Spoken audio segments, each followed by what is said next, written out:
Hello everyone and welcome to our channel Learning Journey. This is the last chapter of our Class 6 Geography NCERT book, Chapter 8, India's Climate, Vegetation and Wildlife.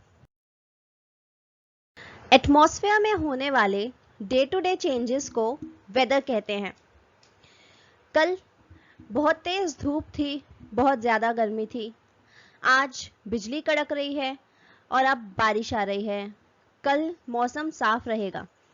इस तरह के changes जो हर दिन होते रहते हैं वो वेदर के पार्ट हैं। वेदर में टेम्परेचर, रेनफॉल और सनशाइन में होने वाले चेंजेस इंक्लूडेड होते हैं। वेदर हमेशा चेंज होता रहता है, कभी हॉट, कभी कोल्ड, कभी विंडी, कभी काम, कभी सनी, कभी क्लाउडी।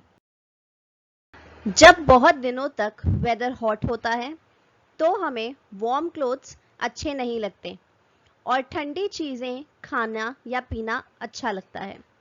वहीं जब बहुत दिनों तक वेदर कोल्ड या विंडी होता है तो हम वुलन क्लोथ्स पहनते हैं और गर्म चीज़ें खाना पीना पसंद आता है।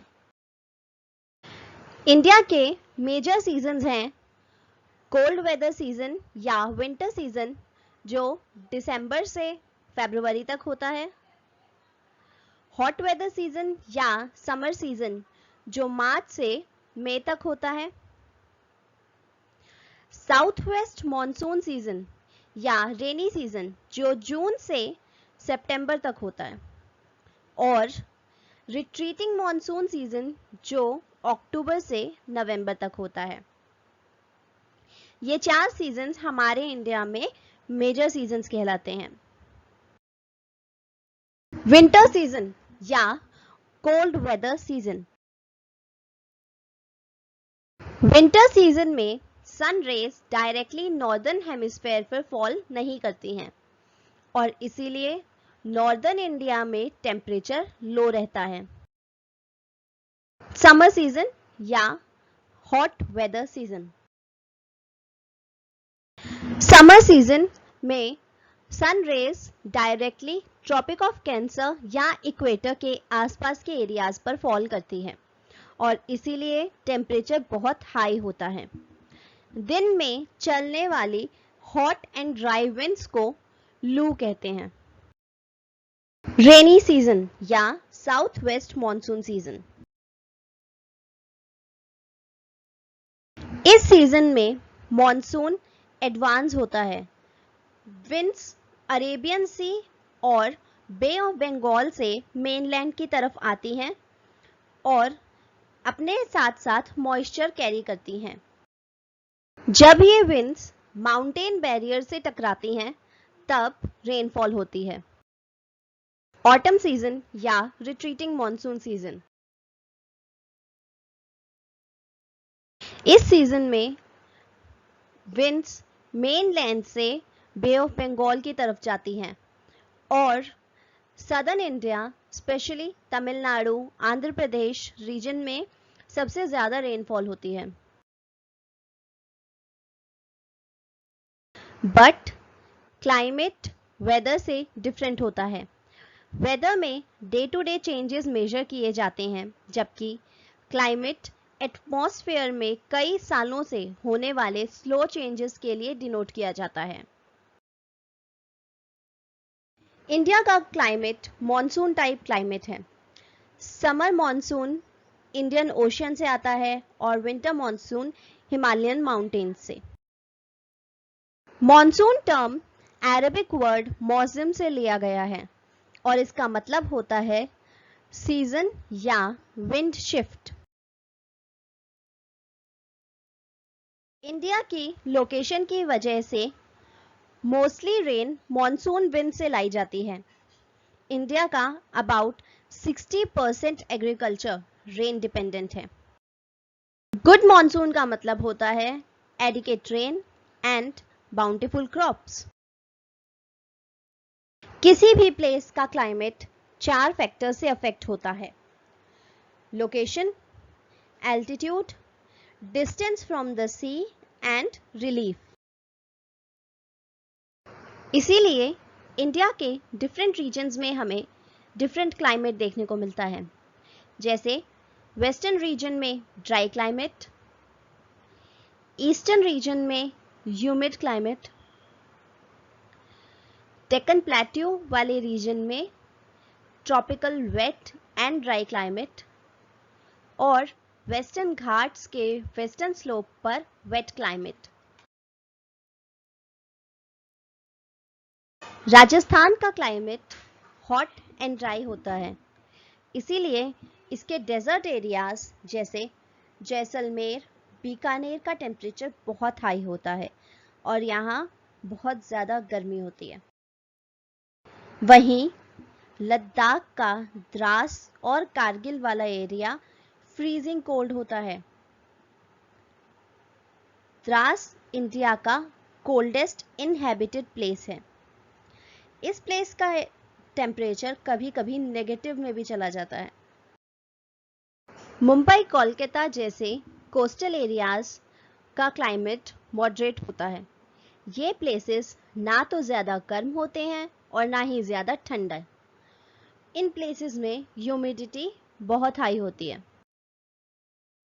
मेघालय का मौजिनराम विलेज वर्ल्ड में सबसे ज़्यादा रेनफॉल रिसीव करता है, जबकि राजस्थान के जैसलमेर में कभी कभी पूरे साल भी रेनफॉल नहीं होती।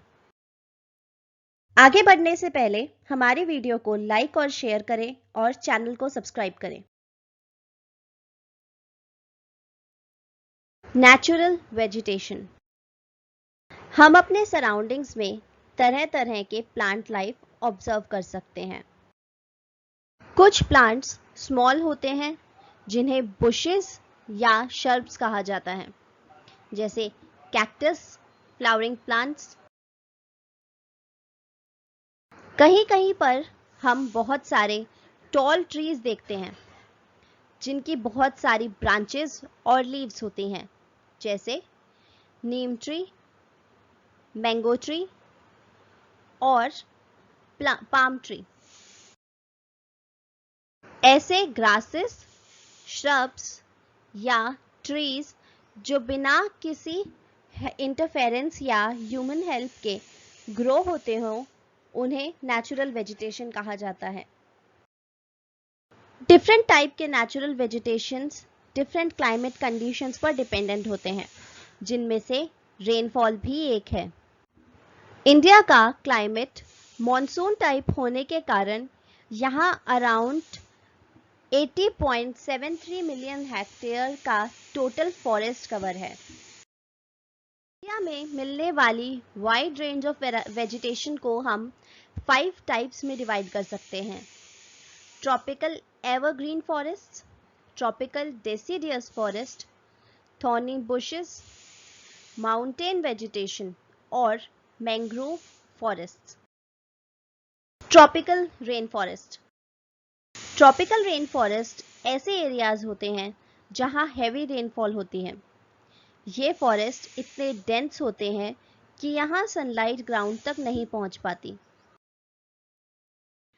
इन फॉरेस्ट में डिफरेंट स्पीशीज ऑफ ट्रीज होते हैं और इन्हें 4 लेयर्स में डिवाइड किया जाता है: फॉरेस्ट फ्लोर या लोएस्ट लेयर, अंडरस्टोरी, कैनोपी लेयर और एमर्जेंट लेयर या अपरमोस्ट लेयर।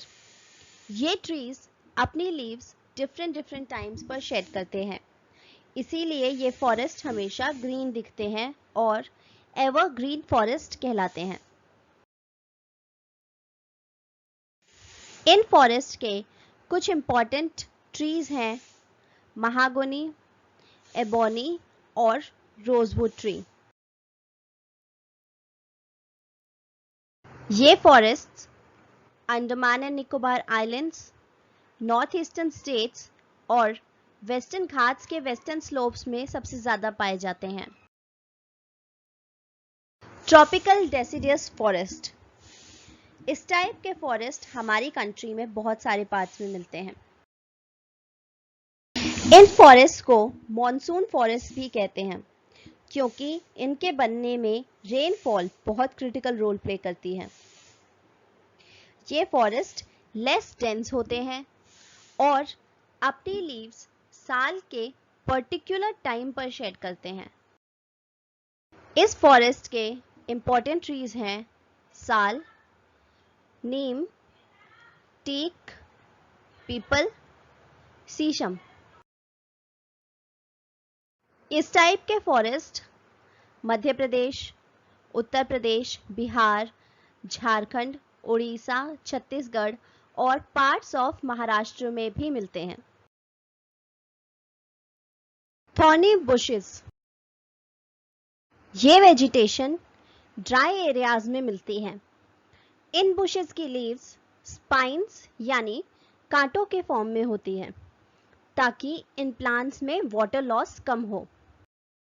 कैक्टस, कीकर, खैर एंड बबूल इस टाइप की वेजिटेशन के एग्जाम्पल्स हैं। ये वेजिटेशन मोस्टली गुजरात, राजस्थान, पंजाब, हरियाणा और वेस्टर्न घाट्स के ईस्टर्न स्लोप्स पर मिलती है। माउंटेन वेजिटेशन, माउंटेन में हाइट की वेरिएशन के according wide range of species मिलती हैं। हाइट में इंक्रीज होने के साथ साथ टेम्परेचर डिक्रीज होता जाता है। 1500 से 2500 मीटर के बीच में पाई जाने वाली मोस्टली ट्रीज कॉनिकल शेप के होते हैं जिन्हें कॉनिफेरस ट्रीज कहा जाता है। चिर, पाइन, डिओडर इस टाइप के इंपॉर्टेंट ट्रीज हैं। मैंग्रोव फॉरेस्ट, ये फॉरेस्ट मोस्टली वेस्ट बंगाल के Sundarban delta, Andaman and Nicobar region में या फिर वेस्टर्न घाट्स और ईस्टर्न घाट्स के कुछ कुछ एरियाज में पाए जाते हैं। ये फॉरेस्ट सलाइन वाटर में सरवाइव कर सकते हैं। सुंदरी ट्रीज मैंग्रोव फॉरेस्ट की एक वेल नोन स्पीशीज हैं। इन्हीं ट्रीज के नाम पर सुंदरबन डेल्टा का नाम रखा गया है। फॉरेस्ट, फॉरेस्ट हमारे लिए बहुत यूजफुल होते हैं। ये वेरियस फंक्शन परफॉर्म करते हैं। प्लांट्स ऑक्सीजन रिलीज करते हैं जिसे हम इनहेल करते हैं और कार्बन डाइऑक्साइड जैसी गैसेस जिसे हम एक्सहेल करते हैं उसे प्लांट्स एब्जॉर्ब कर लेते हैं। प्लांट्स की रूट्स सॉइल को बाइंड करके रखती है जिससे सॉइल इरोजन कंट्रोल होता है। फॉरेस्ट हमें बहुत सारी चीजें प्रोवाइड करता है जैसे timber, medicines, fuel, fibres, shelter, food etcetera. Forest wild life का नेचुरल हैबिटेट भी होता है। ट्रीज की रेकलेस यानी लापरवाह कटिंग के कारण नेचुरल वेजिटेशन बहुत ज्यादा डिस्ट्रॉय हो चुकी है। इसीलिए हमें नए ट्रीज प्लांट करने चाहिए, एग्जिस्टिंग वंस को प्रोटेक्ट करना चाहिए और लोगों को ट्रीज की इंपॉर्टेंस के बारे में बताना चाहिए। वन महोत्सव जैसे स्पेशल प्रोग्राम से लोगों में ट्रीज की इंपॉर्टेंस को लेकर अवेयरनेस बढ़ती है और लोग अर्थ को ग्रीन अर्थ बनाने में पहल करते हैं। फॉरेस्ट 80% वाइल्ड लाइफ को होम प्रोवाइड करते हैं और इसीलिए हम हर साल 3 मार्च को world wild life day celebrate करते हैं। फॉरेस्ट में 1000 species of animals, mammals, birds, reptiles, amphibians, insects और वॉर्म्स होते हैं। टाइगर हमारा नेशनल एनिमल है। ये हमारी कंट्री में बहुत से पार्ट्स में मिलता है। गुजरात में गिर फॉरेस्ट एशियाटिक लॉयंस का घर है। असम में एलिफेंट्स और वन हॉर्न राइनोसॉर्स होते हैं। केरला और कर्नाटका में भी एलिफेंट्स बहुत ज्यादा होते हैं। Camels, wild asses, desert fox जैसे एनिमल्स ग्रेट इंडियन डेजर्ट और रन ऑफ कच्छ में मिलते हैं। हिमालयन रीजन में वाइल्ड गोट्स, स्नो लेपर्ड्स और बियर्स पाए जाते हैं। इसके अलावा हमारी कंट्री में और भी बहुत से एनिमल्स होते हैं, जैसे वॉल्फ, फॉक्स, मंकी, चीता, नीलगाय एटसेट्रा। इंडिया बर्ड लाइफ में भी इक्वली रिच है। पीकॉक हमारा नेशनल बर्ड है। इसके अलावा इंडिया में और भी कॉमन बर्ड्स होती हैं, जैसे पिजियन, पैरट, मैना, गीज, डक, बुलबुल एटसेट्रा। बर्ड्स को एक नेचुरल हैबिटेट प्रोवाइड करने के लिए बहुत सी बर्ड सैंक्चुरीज बनाई गई हैं। इन बर्ड सैंक्चुरीज में बर्ड्स को हंटर्स से भी प्रोटेक्शन मिलती है। इंडिया में स्नेक्स की हंड्रेड्स ऑफ स्पीशीज हैं। कोबरा, क्रेट्स, रसल वाइपर्स इनमें से एक हैं। फॉरेस्ट की कटिंग और हंटिंग की वजह से बहुत सी wild life species rapidly decline हो रही हैं और कई स्पीशीज तो एक्सटिंक्ट भी हो चुकी हैं। इन्हें प्रोटेक्ट करने के लिए बहुत से wild life sanctuaries, national parks और बायोस्फीयर रिजर्व्स बनाए गए हैं। गवर्नमेंट ने भी प्रोजेक्ट टाइगर और प्रोजेक्ट एलिफेंट जैसे इनिशिएटिव स्टार्ट किए हैं। अगर हम एनिमल्स के बॉडी पार्ट से बनी चीज़ों को परचेज करने से मना कर दें, तो हम भी वाइल्ड लाइफ कंजर्वेशन का पार्ट बन सकते हैं। इन एनिमल्स के बोन्स, हॉर्न्स, स्किन, फर और फेदर से बने प्रोडक्ट्स हमें बैन कर देने चाहिए। हर साल अक्टूबर के फर्स्ट वीक में वाइल्ड लाइफ वीक सेलिब्रेट किया जाता है, ताकि लोगों को एनिमल किंगडम के हैबिटेट्स के कंजर्वेशन के लिए अवेयर कर सके। 2 अक्टूबर से 8 अक्टूबर 2020 तक वाइल्ड लाइफ वीक 2020 सेलिब्रेट किया गया था। इसकी थीम थी roar and revive, exploring human animal relationships. This is it for today. और इसी के साथ हमारी 6th क्लास की ज्योग्राफी की एनसीईआरटी बुक भी खत्म हो चुकी है। आई होप आपको इस बुक के जितने भी चैप्टर्स हमने करवाए हैं वो आपको समझ में आए होंगे। If you still have any doubts, feel free to ask in the comment section. We will be back with the new videos very soon. Till then, stay tuned and stay safe and keep watching our videos. Please like and share the video and subscribe to our channel. Thank you.